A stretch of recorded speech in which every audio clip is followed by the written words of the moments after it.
Disclaimer: this content is intended for mature audiences only. Viewer discretion is advised. My name is Erin Blake. I'm 34, and I'm not the kind of woman who cheats. I'm not the kind of woman who lies either. But here I am, staring at two pink lines on a plastic stick with a man's name in my mouth that isn't my boyfriend's. I told Daniel I needed space to work through things, to heal. That was true. What I couldn't say, was that I'd already felt halfway gone when I said it. I didn't know I'd find myself tangled up in something like this. Not with Adam. Not with anyone. God, where do I even start? I've been with Daniel for 6 years. We met when I was waitressing at this little Italian place in downtown Milwaukee. He was sitting alone at the bar, reading The Bell Jar, of all things. We talked about poetry, wine, and everything in between. I remember thinking, this is the kind of man who'll never stop asking how I feel. He was thoughtful. Safe. And, in the beginning, he made me feel like I was the only woman in any room. We had this chemistry, quiet but electric. His hand on my lower back when we'd walk through crowds. The way he'd kiss me in the morning, slow and half asleep, like kissing me was part of his waking up. Sex wasn't always fireworks, but it was warm, intimate, real. Back then, I felt seen. Wanted. Loved. But slowly, almost imperceptibly, things began to shift. It didn't happen all at once. There wasn't some big betrayal or screaming match. Just a slow, creeping kind of emptiness. Like when you notice the leaves starting to fall but you can't remember when summer ended. It started with little things. He stopped waiting for me when I'd get home late from work. We still kissed, but sometimes I couldn't tell if he even felt it anymore, like our lips met out of habit, not hunger. One night, I tried to straddle him on the couch, giggling like I used to. He kissed me back for a minute, then mumbled something about being tired and shifted me off like I was a cat in his lap. I laughed it off. But that laugh sat in my throat for hours. There was a night, maybe 3 months ago, that stays with me. I had a nightmare. One of those gut punch ones where you wake up sweating and half crying. I reached for him without even thinking. My body knew his body, even in fear. But when I touched his shoulder, he flinched like I'd startled him. Then, he pulled me in, almost automatically, and whispered, "Go back to sleep, babe," like he wasn't really awake, like he wasn't really with me at all. I curled into him, but I felt like I was clinging to something hollow. And I kept asking myself, what changed? Was it me? Was I too much, too emotional, too tired? I started watching the way his eyes slid over me when I undressed. Once eager, now almost distracted. I began to feel like an obligation he didn't know how to set down. I tried talking to him, gently, cautiously. I said I'd been feeling off, like we weren't connecting. He nodded. Said yeah, me too, and kissed my forehead like a brother. That kiss. That was it, I think. That was the moment I knew. I went into the bathroom and stared at myself in the mirror, toothbrush still in hand. I looked like a woman being slowly erased. And that's when I said it, 2 weeks later, over coffee and quiet tension. I think I need some time to figure things out. Time to heal. Daniel didn't fight it. He didn't ask what form. He just nodded, and that hurt more than anything. I wasn't trying to replace him. I wasn't looking for anything, really. But then I ran into Adam at the grocery store. High school Adam, who used to scribble terrible poetry in my yearbook. We hadn't spoken in 15 years. And now I'm pregnant.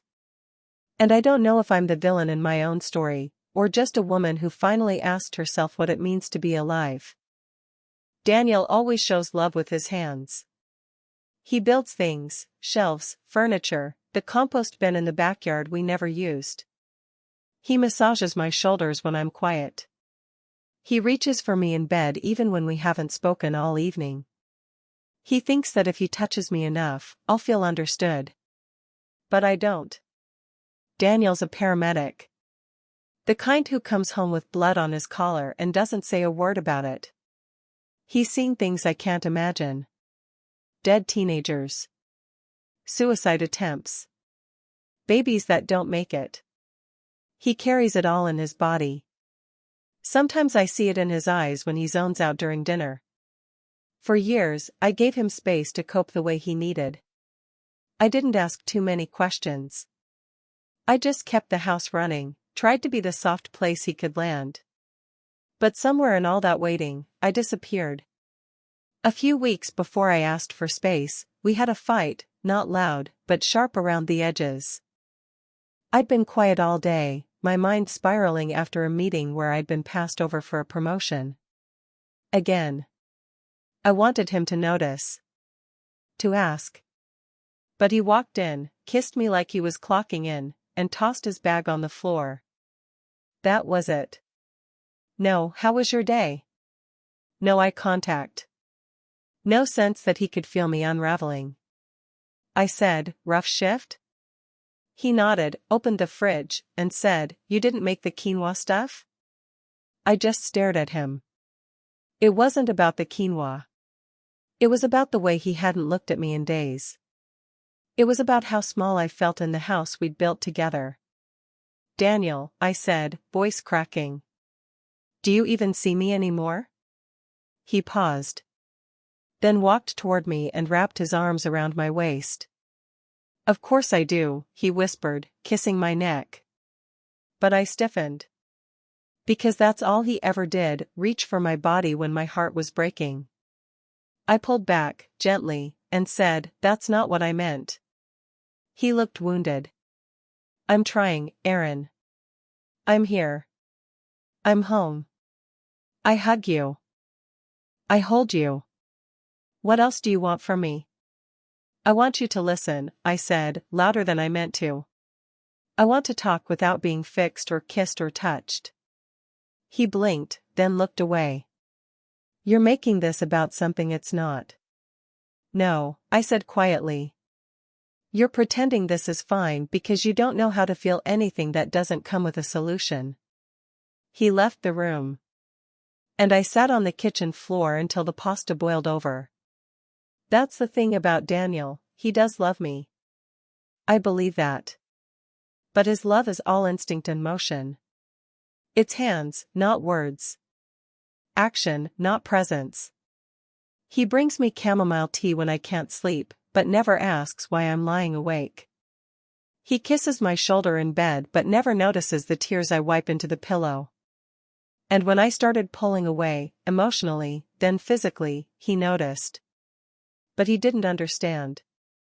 One night, he pressed himself against me in the dark, his hand traveling over my hip like it had 100 times before. I didn't stop him. I didn't say no. I just let it happen. Because it was easier than explaining the ache inside me. Afterward, he curled around me like we were fine.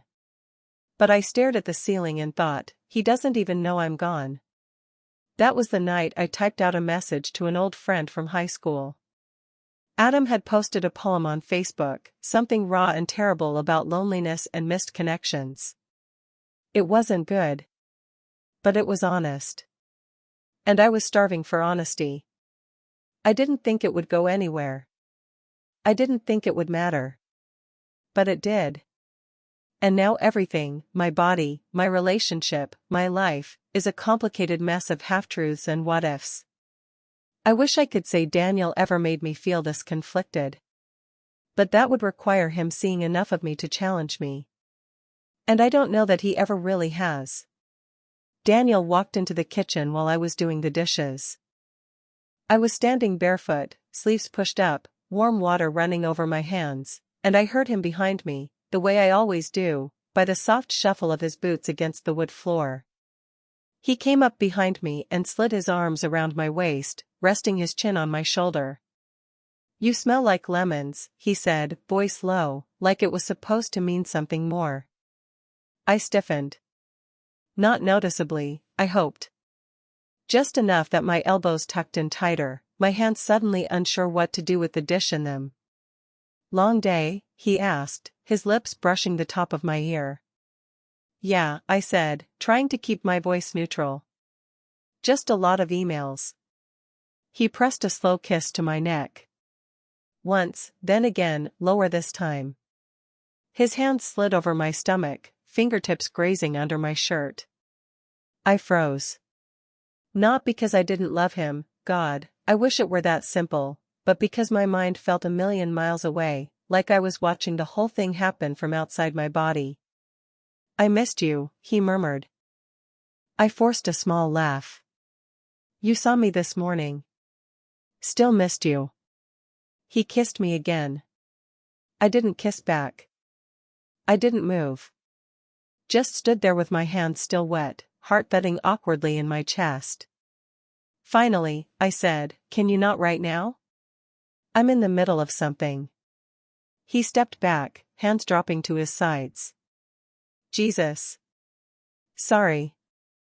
I didn't mean it like that, I said quickly, drying my hands on a towel. My head somewhere else. He turned and leaned against the counter, jaw tight. It's always somewhere else lately. I looked at him. Really looked. He was still the same man I'd fallen in love with, same green eyes, same calloused hands, same quiet steadiness. But something had broken between us, and neither of us could say it out loud. Instead, I poured it into silence. Later that night, we lay in bed, back to each other. He turned over and put his arm around me, pulling me close. I let him, but the contact felt like a script we'd forgotten how to believe in. He kissed my shoulder.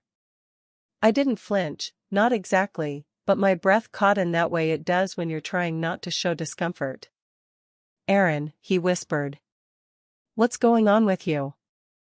I wanted to tell him everything. That I missed being seen. That I hated how every gentle moment between us now felt like a prelude to sex. That I wished I could want him the way I used to. That I didn't know how to fix something I couldn't fully name. But instead, I said, I'm tired. He pulled me closer. Then let's just hold each other. His hand found the curve of my hip again. I closed my eyes and bit my lip. Because I did want it. I did. I wanted to be that girl again, the one who used to pull him into the shower laughing, or kiss him in parking lots without caring who was around.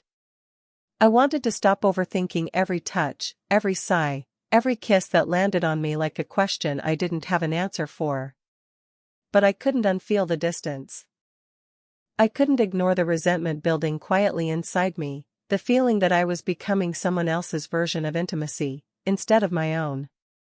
And in the silence between us, with his hand still resting on my thigh and his breathing slowing into sleep, one bitter thought burned through everything: why does everything have to turn into sex? It was a Tuesday night when I snapped, not a dramatic holiday or an anniversary gone wrong, just a stupid, ordinary Tuesday. Daniel had made dinner. Pasta primavera, with garlic bread wrapped in foil and a bottle of wine we'd been saving for no real reason. The table was set, napkins folded, candles lit. A Spotify jazz playlist hummed in the background like it was auditioning for intimacy. He was trying. God, he was trying.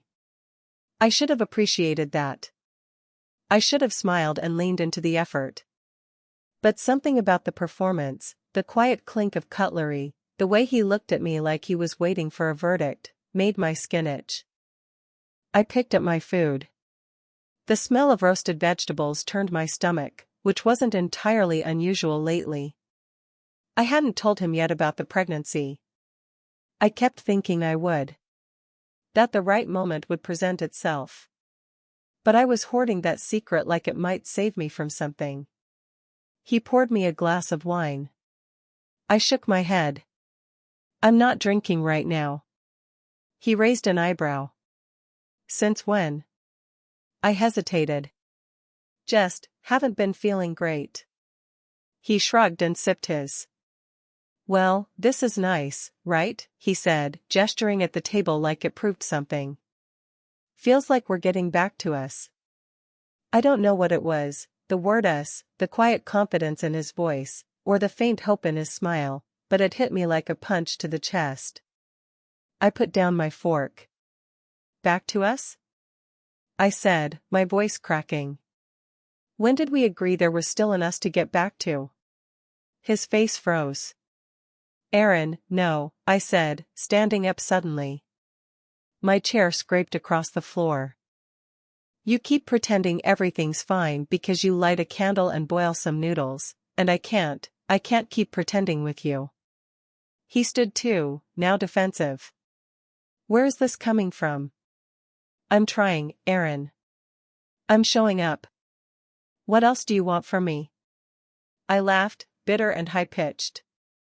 You keep thinking love is a checklist. You think holding me at night and cooking one nice meal makes up for months of silence. You touch me, Daniel, but you don't see me. That's not fair. Isn't it? My voice broke on the word. Do you even know how often I cry in the shower just so you won't hear me? Do you know how many nights I lay there hoping you wouldn't reach for me because I didn't have the energy to pretend it felt good? He looked like I'd slapped him. I covered my face with both hands. The tears were already spilling over. I'm sorry, I whispered. I don't mean to be cruel, I don't know how to live in this half version of love anymore. He was quiet. For once, no fixing. No reaching. Just silence. I told you I needed time to heal, I said softly, tears falling faster now. But the truth is, I think I've been broken for a long time. And you didn't even notice. He blinked at me, jaw clenched. Then turned and walked out of the room without a word. The candle flickered in his absence. The jazz track changed to something slow and mournful, and I just stood there, the sound of my own breathing too loud in the stillness. I sank to the floor, arms wrapped around my knees. What had I done? He had tried. He wasn't perfect, but he tried. And I'd thrown it in his face like it wasn't enough. Maybe it wasn't, but still. I felt cruel. Selfish. Like I was asking him to read my mind and punishing him for failing. I touched my stomach without meaning to. That secret felt heavier now. The life inside me, the life not his, curled under my ribs like a bruise I couldn't look at too long. Maybe I had no right to grieve this version of us. Maybe I'd been pulling away for so long that I forgot how to reach back. And still, somewhere under the guilt and confusion, one angry question echoed in my mind: why did it take a baby that isn't his for me to finally feel alive again? 2 weeks passed. The silence in the house had a shape to it now, dense and heavy, like fog in a valley. We didn't fight. We didn't talk. We just moved around each other like ghosts, sharing space but not air. Daniel stopped touching me. At first, I thought I wanted that. I'd flinched so many times, pulled away so often, it made sense for him to give up. But now that he had, I felt the absence like hunger. I missed the weight of his hand on my back when he passed behind me in the kitchen. I missed the smell of his shampoo on my pillow. I even missed the quiet press of his lips against my shoulder at night, the ones I used to resent. He wasn't cold. He was just careful. Like I was something fragile he didn't know how to hold anymore. He started sleeping on the edge of the bed, barely brushing me. He didn't come home late or leave early. He didn't disappear into his work or take it out on me. He just became smaller somehow. Quieter. I caught him one night standing in the laundry room with his head against the dryer, eyes closed like he couldn't hold the weight of everything anymore. I didn't say anything. I stood in the hallway and watched him breathe. Something in his face looked lost. And it broke me. Because he wasn't a villain in this story. He'd never been cruel. Just blind. And maybe I'd been so caught up in what I wasn't getting that I forgot he had needs, too, fears, wounds, doubts. I kept asking him to see me without realizing how hard it must be to watch the woman you love retreat further into herself day by day. I started noticing the little things. He still made the coffee every morning, mine first, the way I like it, with a little cinnamon on top. He still fed the neighbor's cat when she was away. Still folded my laundry neatly, even the sweaters he hated because they shed on the couch. That's the kind of man he was. And maybe that was why the guilt settled so deep. Because I'd made this choice. I'd reached out to Adam when I should have reached inward. I let myself be held by a man who remembered my old poems and asked how my mother was doing without even knowing her. A man who touched me like I was brand new, not baggage. But Adam didn't know my life. Not really. Not the messy middle of it. Not the long nights and the quiet compromises. Daniel did. And I kept looking at him now, the quiet grief in his eyes, the way he pulled away from my touch when I brushed his arm in passing, and wondering if I'd already done too much damage. The secret still sat inside me, small but growing. Some days I wanted to tell him everything, the pregnancy, the night with Adam, all of it. Just hand him the truth and let it burn whatever it needed to burn. But most days, I stayed quiet. Because telling him would mean deciding. And I still didn't know what I wanted. That morning, I sat on the edge of the tub while the shower ran behind me, steam curling around my legs, and asked myself the question I'd been avoiding for weeks: do I want to try again with him? I pressed my hand to my stomach, heart thudding in my throat. Maybe love wasn't about choosing what was easiest. Maybe it was about choosing what was real, even when it hurt. I didn't know the answer yet. But I knew this: something had to change, either the way we loved each other, or the courage to walk away from a love that couldn't be rebuilt. I told him on a Sunday morning. The sky outside was gray and low, like it couldn't decide whether to rain or just hover. We were sitting across from each other at the kitchen table, 2 half-full mugs between us, and something about the stillness made the moment feel possible. I didn't dress it up. I didn't lead into it gently. I just said, "I'm pregnant." He blinked. The words hit him like cold water, sudden, sobering. His hand stayed curled around his mug, but I saw the tremble in his fingers. His voice was soft. "Is it mine?" I shook my head once. He looked down. And for a long time, he didn't say anything. The silence was so loud I thought I might crawl out of my skin. I wanted him to yell, or cry, or throw something. I wanted him to feel something big so I could anchor myself to it. But he just stared into his coffee and said, almost quietly, "Thank you for telling me." "I didn't mean for it to happen," I said quickly. "It wasn't planned. It was one night." Stop," he said gently, but firmly. "Don't explain it like it'll make it better." I stopped. He leaned back in his chair, ran a hand over his face, and looked at me like he was seeing someone he used to know. "I think I knew," he said. "Not the details. But I knew something was gone. I didn't want to hurt you." "I know," he said. "But you did." "We didn't touch." "Not then." Not for a while. Later that night, I walked past the living room and saw him on the couch, lying on his side, a blanket tucked around him the way I used to do when he fell asleep in front of the TV. His back was to me, but I could hear his breath, steady, deliberate. Not quite sleeping. I crossed the room slowly. Sat beside him. I didn't speak. After a long pause, he rolled onto his back and looked at me. His eyes were tired, red-rimmed but dry. I reached out, brushing a strand of hair from his forehead. He didn't pull away. Instead, he whispered, "I don't hate you, Aaron." I nodded, tears blurring my vision. "But I don't think I can come back from this." I swallowed hard. "I know." He reached up then, fingers grazing my cheek, and for a moment, just one, I leaned down and rested my forehead against his. We stayed like that, forehead to forehead, breathing the same air, suspended in something that felt like goodbye but still held a trace of love. And that was the hardest part. We didn't break with anger. We didn't scream or slam doors. We broke like a slow, quiet tide pulling back from shore. And even now, I sometimes wonder, if I had told him sooner, would it have changed anything? Or were we already too far gone? I think, for a long time, I believed love was about staying. Staying through the boredom, through the distance, through the quiet unraveling you can't name until you're already halfway gone. I thought commitment meant endurance.